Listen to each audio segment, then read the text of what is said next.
조갑제 TV 시청자 여러분 안녕하십니까? 2025년 12월 24일입니다. 올해도 일주일밖에 남지 않았습니다. 요사이 법정 드라마가 계속되고 있습니다. 내란 혐의 관련 재판에 등장한 윤석열 전 대통령의 모습은 여러 가지 생각을 하게 만듭니다. 저분이 과연 우리가 뽑은 대통령 맞나? 라는 생각도 들고, 어떻게 말을 저렇게 장황하게 하는데 무슨 뜻인지 모르겠다는 생각도 들고, 좀 동정심도 생기고 아마 복잡할 겁니다. 특히 그 측근들이 나와서 증언하는 데서는 상당한 그 뉴스거리도 있습니다. 예컨대 지난 15일 서울중앙지방법원 형사합의 25부 재판장 지귀현 부장판사로에서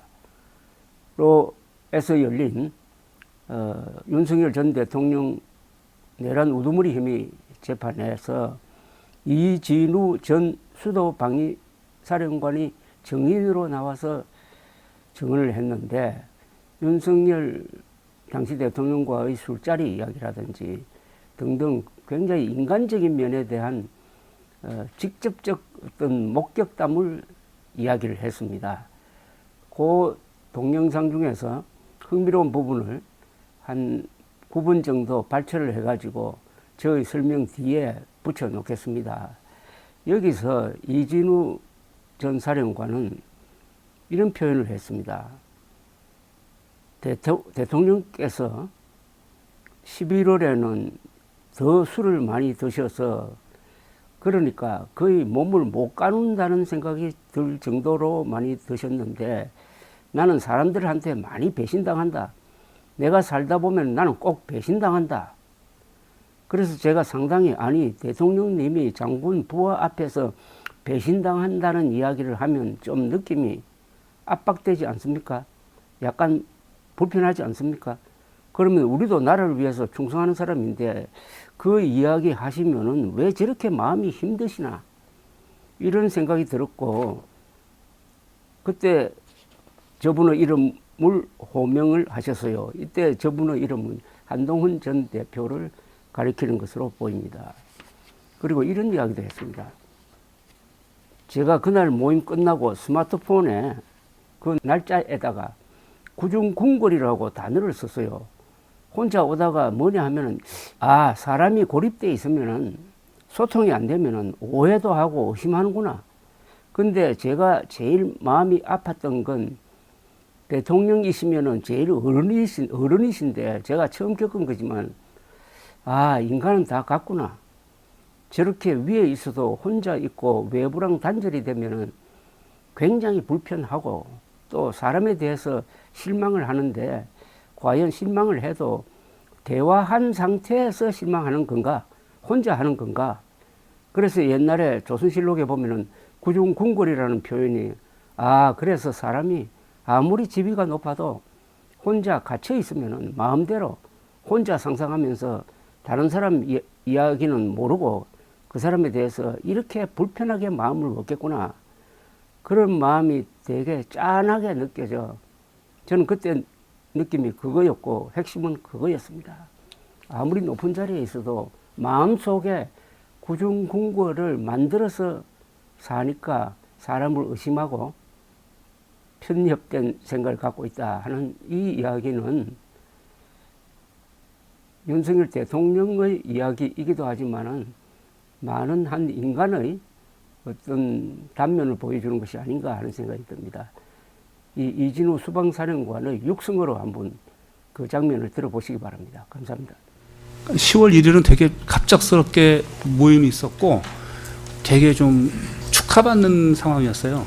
그다음에 그때는 너무 술을 많이 마셨던 기억이 납니다. 그러니까 굉장히, 왜냐면 늦게 왔는데 막 그날 비가 와서 비등 쫄딱 맞고 곧바로 와서 몸은 막 풀어지고 있는데 술을 갑자기 막 마시니까 우리 곽종군 장군님이랑 여유영 장군은 잘 모르겠는데 곽종군 장군이 굉장히 빨리 취하는 상황이었고, 그래서 나한테 몸이 아프다고 화장실에서 저한테 얘기했던 기억이 나고, 근데 그때는 술을 굉장히 많이 마신 상황이었는데 저거였습니다. 그러니까 발단이 된 게, 그러니까 저는 기억에 그 대통령님이 야, 그 행사할 때 보면 항상 왜 수방사 오토바이가 앞으로 가냐, 맨 먼저 출발하냐, 이런 얘기가 하셔서 아, 원래 좀 그렇게 하는 것 같습니다. 그랬더니 야, 그럼 수방사가 다냐 해서 뭐, 아, 그건 아닙니다. 뭐 이런 얘기 하다가 야, 그럼 니네가 참 잘한다. 뭐 이렇게 칭찬을 해 주셔서 한마디, 야, 뭐 저 내가 도와줄 거 없냐? 이런 얘기를 하셔가지고 제가 아, 저 수당 문제를 얘기를 좀 많이 했습니다. 하여튼 술을 많이 드시면 약간 불평 같은 얘기를 하십니다. 하시는데 뭐 이렇게 무슨 이거 잘못된 거 아니냐는 어투죠, 어투. 그러니까는 야, 이거 잘못된 거 아니야? 뭐 이렇게 뭐 이거 아니야? 무슨 뭐 난 이렇게 생각 안 해. 뭐 이런 식의 어투가 있으세요. 대통령께서 많이 11월 때는 더 술을 많이 드셔서 그러니까 거의 몸을 못 가는다는 생각을 제가 들 정도로 많이 드셨는데 나는 사람들한테 많이 배신당한다. 내가 살다 보면 나는 꼭 배신당한다. 그래서 저도 상당히 아유, 대통령님이 부하들 앞, 그러니까 이 장군 부하 앞에서 배신당한다는 얘기를 하면 좀 느낌이 압박되지 않습니까? 약간 불편하지 않습니까? 그러면 우리도 나라를 위해서 충성하고 하는 사람인데 그 얘기 하시면은 왜 저렇게 마음이 힘드시나 이런 생각이 들었고 그때 저 분의 이름을 호명을 하셨어요. 그러니까 처음 그래서 정치인 이름은 제가 11월 9일 날 들었던 기억이 납니다. 그 다음에 총으로 쏴서 죽이라는 것은 제 기억에는 저 곽종군 장군님이 그거를 어떻게 기억하신 건지 잘 모르지만 그런 상황이었으면 저도 제가 술도 안 마신 상황이기 때문에 정말 뚜렷할 텐데 뭐 제가 화장실 갔다 왔을 때 뭐 그런 상황이 있었는지 몰라도 그러진 않았었던 기억이 납니다. 대통령님은 이게 단절되세요. 그러니까 얘기가 쭉 이어지지 않고 하다가 바뀌어 버립니다. 그러니까는 이게 패턴이 이 술 이렇게 한 사람이 모아서 이렇게 나누는 거 있지 않습니까? 그러니까 술을 하면은 한 사람 잔 모아 하면은 이렇게 쭉 따른 다음에 섞고 나눠주는 게 되게 빨라요. 그때마다 얘기가 주제가 딱 달라져서 다른 얘기 하시면서 탁탁 끊어지기 때문에 사실은 집중해도 무슨 말 하는지 모를 상황이거든요. 그래서 사람 이름을 이렇게 호명하지는 않았던 것 같습니다. 제 기억은 분명하지 않지만 다른 분은 기억한다면 제가 뭐라고 말씀 못 드리는데 저는 그렇게 정치인들 이름을 호명하시면서까지는 제가 기억이 없습니다. 제가 비상대권이라는 말 자체 단어를 몰랐어요. 그 의미도 몰랐고 그래서 비상대권이라는 말은 제 귀에 이렇게 들어오지 않았기 때문에 기억은 비상대권은 모르지만 뭐 특별한 방법이라기 뭐 그런 얘기는 아니고 이거 잘못된 거 아니냐 뭐 이런 얘기 이거 잘못된 거 아니냐 이거는 아니지 않냐 뭐 이런 식의 얘기는 제가 그런 식으로 뉘앙스로는 느꼈습니다. 11월에 제가 그날 모임 끝나고 제가 그 스마트폰에 그 날짜에다가 구중궁궐이라고 단어를 썼어요. 혼자 오다가 뭐냐면 아 사람이 고립돼 있으면 소통이 안 되면 오해도 하고 의심하는구나. 근데 제가 제일 마음이 아팠던 건 대통령이시면 제일 어른이신데 제가 또 처음 겪은 거지만 아 인간은 다 같구나. 저렇게 위에 있어도 혼자 있고 외부랑 단절이 되면 굉장히 불편하고 또 사람에 대해서 실망을 하는데 과연 실망을 해도 대화한 상태에서 실망하는 건가? 혼자 하는 건가?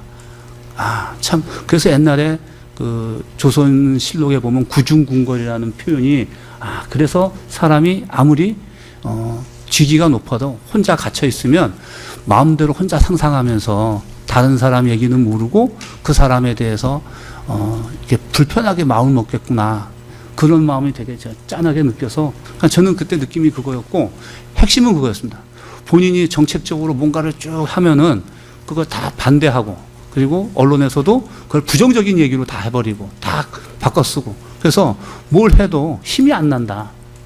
이거 한 나라의 대통령인데 같이 좀 하고 해야 되는데 뭐 무조건 다 반대하고 안 하면 도대체 난 뭐냐 이거 잘못된 거 아니냐 이런 얘기를 하셨는데 제가 그날 뭘 느꼈냐면 그 말 하시는 중에 제가 이렇게 보면서 왜냐면 자리가 앞에 있었던 게 아니라 저는 항상 술을 안 마시니까 옆에 떨어져서 약간 구분돼 있거든요. 그러니까 이렇게 보면서 사실은 들리지가 않아요 원래. 왜냐면은 왜 술 드시는 분들의 얘기는 막 주고받다 보면 얘기가 자기들끼리 막 하지만 술이 멀쩡한 사람은 잘 못 끼지 않습니까? 그날따라는 제가 처음 본 모습이었고, 그 다음에 너무 취해서 앉아서 몸을 못 가누시더라고요. 근데 그 중에 이게 넘어질 것 같으니까는 제 앞에 있던 우리 국방부 장관이 부축을 했어요. 그리고 이제 가셔야 될 것 같습니다라는 얘기를 하고 막 준비하는 중에 이제 여기 있는 장군들이 있으면 뭐 이렇게 시국 상황이 이렇게 이제 대통령이 힘들고 해도 열심히 충성스럽게 대비태세 잘 갖추고 있습니다. 이런 말이 나오고, 야, 모 사령관, 너 어떻게 대비태세 갖추고 있는지 한번 말씀드려봐. 그러니까 이제 얘기를 하고, 저도 얘기를 하고, 그러면서 구축해서 나가셨던 그렇게 기억이 납니다. 저는 제가 왜 그걸 정확하게 기억하냐면, 그때는 기억이 바뀔 수가 있는데, 제가 일기에 써놨어요. 그 일기에 있습니다.